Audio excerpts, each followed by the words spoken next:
이석기 사태를 두고 야권연대의 책임론이 계속해서 나오고 있습니다. 이석기 의원의 국회 입성, 무조건 이기고 보자는 무분별한 선거연대의 결과라는 것인데요. 네, 작년 총선 때 통합진보당 이정희 대표와 단일 후보 경선을 치렀고 결국 민주당을 떠나게 되신 분이죠. 김희철 전 의원과 작년 총선 그리고 야권연대 집중적으로 분석해 보겠습니다. 어서 오세요. 네, 안녕하세요. 네.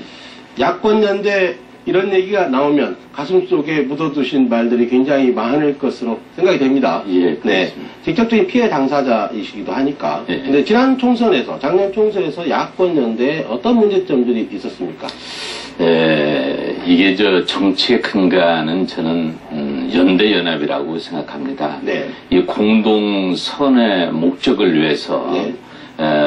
참 공개적이고 네. 객관적으로 야권이 되었든 하여튼 연대연합을 하는 것은 극히 자연스러운 일이라고 그렇습니다. 이렇게 생각을 합니다. 그러나 한명숙 대표 등 그 민주당이 지난 4.11 총선에서 했던 그 야권연대는 그 비민주적이고 그 밀실야합 네. 절차도 없이 이렇게 그 짜맞추기식 야권연대를 해서 국민들의 그 많은 비판을 지금 받고 있습니다. 사실상 그 노원병, 또 은평을, 이 고양시 덕양갑, 또 저희 그 관악을 네. 이런 데서는 미리 그 짜놓고 네. 그리고서 밀실에서 야권연대를 추진을 했기 때문에 이런 엄청난 국민들의 그 비판을 받아왔습니다. 저 같은 경우는 현역이었기 때문에 이런 그 짜맞추기를 바로 수는 없고 네. 이런 그 부정을 통해서 야권연대를 이렇게 획축한 그러한 일입니다. 네. 그러니까 기본적으로 정치에서 연대하고 연합하는 것은 동의를 하지만 절차가 비민주적이고 밀실야합이었다 이런 지적을 하셨는데 미리 짜맞추기. 네. 예. 그러니까 해당 지역구가 관악이시잖아요. 예. 해당 관악은. 지역구가 야권 연대 지역구로 결정되는 과정에서 전혀 의견을 묻거나 의사가 전달이 안 됐습니까? 전혀 그런 것도 없었고, 그리고 거기에 이정희 대표는 저는 이제 관악 일구입니다. 예. 근데 관악갑에서 태어나고 그쪽에 있다면 그쪽에 연구가 있는데 이 관악을 택한 것에 대해서는 여러 가지 정치적인 이런 묵계가 있었다고 저는 이렇게 생각을 합니다. 네. 저뿐만이 아니고 대부분 관악 구민들은 왜 관악을구로 이정희 대표가 오느냐 이런 문제에 대해서 굉장한 그 정치적인 의아심을 갖고 있는 것입니다. 네, 그러면 이 야권연대를 할 당시에 민주당에서는 통진당의 이런 문제점을 전혀 파악하지 못했던 건가요? 많은 국민들이 참 통진당의 그 모습에 대해서 많은 그 걱정을 하고 있었습니다. 참 아시겠습니다만은 이제 통진당은 지금 현재 국회에 대한 경례 또 애국가 제창 이런 기본적인 것도 안 하고 있는 정말로 애국심도 없고 국가관도 없는 이런 이 단체입니다. 또 이석기 대표 이석기가 그 간첩죄로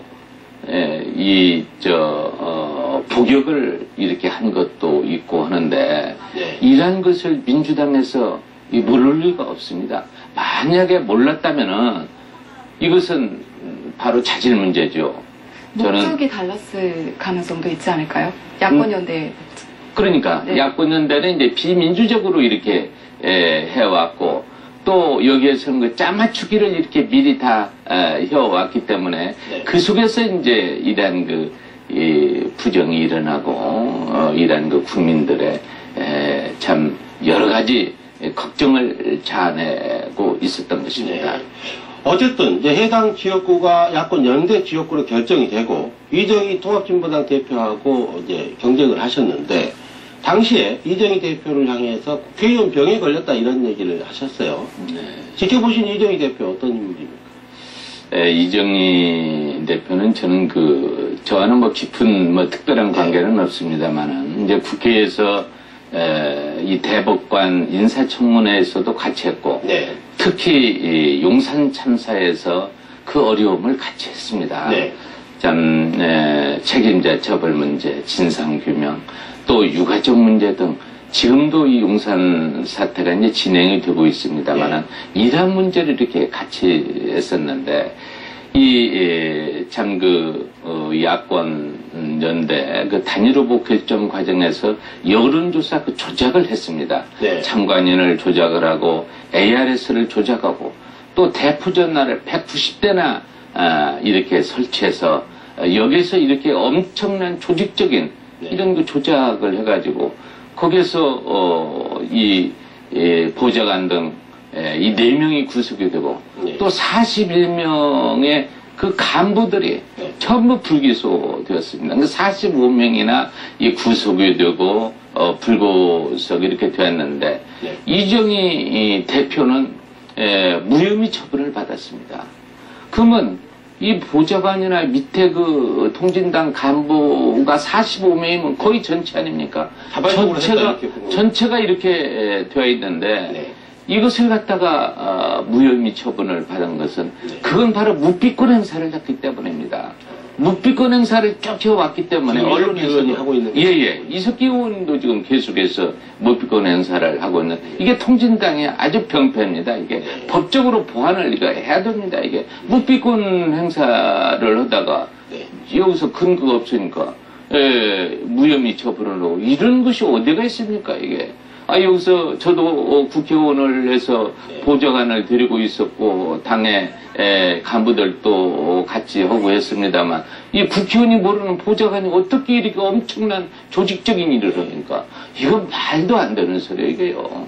이정희 의원도 묵비권 행사하고 지금 이석기 의원도 그런 거 보니까 똑같은 이게 일종의 전통 내지는 당의 방침 뭐 이런 대부분이 다 이 묵비권 행사를 하고 있는데 그래서 이제 일부에서는 참 저는 이정희 후보가 참 젊고 참 미래가 있는 사람이다 이렇게 생각을 했는데 이 이후에는 정말로 너무 권력에 탐욕스럽고 또 양두고요 카멜레온 이렇게도 얘기하는 사람도 있습니다. 네, 개인적으로 섭섭하신 것들도 좀 있으셨을 것 같은데 야권 연대를 했을 당시에 당내에서 분위기가 어땠는지도 궁금해요. 찬반이 좀 엇갈렸을 때고 그 당시에 이 야권 연대를 주도한 세력이 누구였나요? 네, 야권 연대를 주도한 세력 아까도 말씀을 했습니다만 이 연대 연합이라는 것은 이 정치적으로 굉장히 의미가 있는 겁니다. 이 공동선을 이 목표를 달성하기 위해서는 이런 세력이 모아야 힘이 생기고 정치의 기본이죠. 정치의 기본이죠. 그렇게 해야만이 이 공동 목적을 달성을 할 수가 있는 것인데 그 방법이 너무나 비열했고 너무나 비민주적이었고 때맞추기로 자기를 의도대로 자기 계파가 아닌 이 김희철이나 이동섭이나 고현호나 이런 박준 위원장 같은 이런 분들은 이제 전부 다 여기에 포함을 시키고 물론 거기에 이제 통합진보당 그 후보들이 원하기도 했습니다. 이건 야권연대가 아니고 이건 도저히 정치적으로도 이런 것은 이해할 수가 없는 것입니다. 여기서 한명수 대표는 책임을 지고 지난번에도 제가 어느 그 방송에서도 그런 얘기를 했습니다. 한명수 대표는 이 모든 책임을 지고 사퇴를 해야 됩니다. 네. 아까 얼핏 말씀하시기를 당내에서 야권 연대를 주도했던 한명숙 대표를 비롯해서 뭐 이인영 의원이라든가 이런 분들이 주도를 하셨는데 그런 분들이 이 통합진보당의 성격에 대해서 몰랐을 리가 없다 이런 얘기를 하셨어요. 네, 그렇습니다. 어떤 토대에서 그렇습니까? 그분들의 뭐 이전에 같이 일해온 네트워크라든가 이런 것 때문에 그런가요? 아니 저는 그분들하고 많은 대화를 해보고 이제 그리지를 않았습니다만 제가 한명숙 대표를 이렇게 부정 사태가 이렇게 벌어지고 이건 엄청난 조직적이고 계획적인 이런 부정 사태인데 이것을 갖다가 저는 한명숙 대표에게 좀 면담을 요청을 3번을 했습니다. 한명숙 대표는 전혀 만나주지도 않아요. 전화도 했더니 전화도 받지를 않고. 3번 신청인데요. 네, 3번을 신청을 했는데, 그래가지고 거기서 사무총장이 저한테 전화가 왔어요. 네. 그, 뭐라 그러냐면, 재경선을 하라고. 네. 이렇게 부정을 하고, 이런 사람하고, 양두구육 같은 이런 분하고 어떻게 내가 재경선 하느냐. 이거는 받아들일 수가 없다. 네. 그 뒤부터는 이제 연락이 전혀 안 되는 겁니다. 그래가지고 거기에서 그날 23일일 겁니다. 아마 그날까지 탈당을 하지 않으면은 무소속으로도 출마를 할 수가 없는 겁니다. 저는 그래서 여기에서 이 주민들에게 또 국민들에게 이러한 그 엄청난 부정사건을 알려주겠다. 네. 또 우리 당원들이 여러 가지로 적극적으로 말씀 놓으시고 했습니다만, 그래서 저는 이 탈당을 하고 무소속으로 나와가지고 패배를 했습니다. 네. 네, 이번에 이 조경태 의원이 이석기 의원 체포동의안에 반대하는 의원 커밍아웃해라 이렇게 지금 연일 쓴소리를 계속하고 있는데 민주당 내부에서도 갈등이 지금 만만치 않은 것 같습니다. 민주당의 현 상황 지금 어떻게 바라보고 계세요? 지금 조경태 최고위원께서 참 무기명 비밀투표 뒤에 숨어 있는 국회의원은 커밍아웃해라. 네. 네. 이렇게 지금 얘기를 했는데 네. 이 국회의원이라는 것은 국민의 대표 기관입니다. 국민들의 그 권한을 위임을 받아가지고 네. 이제 시행을 하는데 이게 자기 그 투표한 상황을 갖다가 국민들에게 이야기하는 것이 너무나 나는 자연스럽다고 생각합니다. 제가 어느 나라인지는 모르지만 네. 지금 외국에는 이게 자연스럽게 자기가 투표한 대행을 국민들에게 유권자에게 알려준다고 합니다. 우리는 좀 인사에 관한 표결은 무기명으로 하지만 네, 미국 같은 무기명 경우는 비밀투표로 하는데. 선진국은 그렇게 하지 않죠.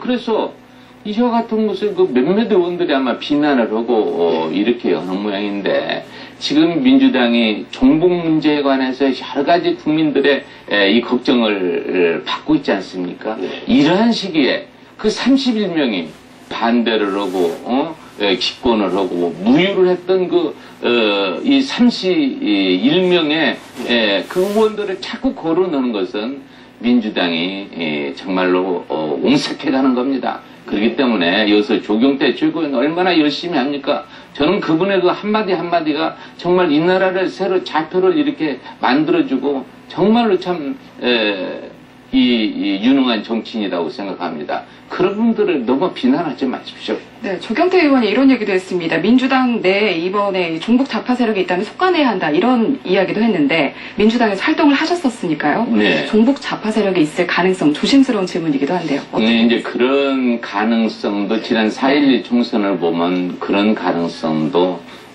참 전혀 없다고 생각할 수가 없습니다. 그리고 이 종북 세력과 진보는 이게 참 건전한 진보는 계속 육성을 시켜줘야 되고, 그리고 이 종북은 뭡니까? 주체사상을 가진 사람들 아닙니까? 네. 이거는 정말 도려내야 됩니다. 우리가 이 종기를 터지기 전에 그것을 도려내는 것과 마찬가지로 이 종북 세력은 도려내야 됩니다. 이게. 네. 이제 이런 통합진보당과 민주당의 야권연대, 지난 총선에서 야권연대가 굉장히 심각한 효과를 가져왔다, 이런 비판들이 많습니다. 하지만 아까도 김희철 전 의원께서도 지적하셨지만 정치에서 연대와 연합이라는 것은 불가피하다, 이런 말씀도 하셨고요. 필요한 일이다. 그럼 앞으로 야권은 어떻게 해야 되겠습니까? 야권연대는 이제 하지 말아야 합니까? 그래서 하고 안 하고 하는 것은 그때 상황에 따라서 자연스럽게 이것은 해야 됩니다. 네. 참 민주당이 지난 4.11 총선에서 참 무분별하게 이 야권연대를 해가지고 종북 세력을 국회로 끌어들였지 않습니까? 이것이 민주당에서 의도를 했건 네. 또 의도를 하지 않았건 간에 민주당은 책임을 지고 자성을 하고 이 반대를 해야 됩니다. 자성을 하고 반성을 해야 됩니다. 네. 여기에 따라서 연대는 뭐 야권이 되었건 여권이 되었건 무엇이 되었건 간에 그때 따라서 순리적으로 공개적으로 객관적으로 이 연대를 하면은 이렇게 지난 4.12 총선처럼 문제는 저는 없다고 생각합니다. 근데 이제 새누리당에서는요, 이석기 의원의 죄보다 민주당의 죄가 더 크다 뭐 이런 얘기도 했는데 거기에 동의하십니까? 이게 이제 민주당이 참 종북 세력을 이렇게 국회로 이제 끌어온 것은 여러 가지로 우리가 이제 이렇게 생각을 지금까지 해왔는데 지금 이 정부 여당 새누리당은 지금 3년 동안 이 국정원에서 이석기 사태를 조사를 했다는 거 아닙니까? 네. 그리고 이석기는 이게 뭐냐면 이 부격을 간접적으로 부격을 넣은 사람입니다. 그러면 이것을 야권에게만 책임을 넘깁니까? 이건 정부 여당도 이거 엄연한 책임이 있는 것입니다. 이석기 오늘 사태가 이렇게 있기까지는 그것을 가지고 이게 야당에게만 이렇게 책임을 묻는 것도 이거는 정부 여당의 태도가 저는 아니라고 봅니다. 네. 네, 작년 그 당시에 이석기 의원에 대해서 혹시 알고 계셨었나요? 그 당 내부에서도 잘 모르는 사람들이 아니, 몰랐죠. 저는 그 언론에서만 이제 간접적으로 이제 복역을 했다. 그리고 저쪽에서 실력자고, 또, 참 지난 참 경선을 하는데도 그 이석기가 굉장히 좌우했다는 이런 것만 뜬 소문으로 들어왔습니다. 그럼 정확히 알게 되신 건 언제신가요? 요즘에 이제 정확하게 신문도 네. 보고 이렇게 알지만 저는 이석기는 일면식도 없습니다. 이 문제가 불거지기 전까지는 전혀 모르셨어요. 전혀 몰랐죠. 네. 예. 끝으로 드리는 질문입니다. 민주당에서 오랫동안 활동을 해오셨는데 지금 민주당뿐만 아니라 야권 전체가 굉장히 크게 흔들리고 있습니다. 앞으로 어떻게 가야 한다고 생각하십니까? 우리 사회가 이제 발전을 하기 위해서는 이런 참 합리적인 진보와 네. 그리고 건전한 보수가 공조를 가야 됩니다. 네. 이 진보라고 하는 것은 자유민주주의나 이제 시장 경제의 한계를 극복하기 위해서 네.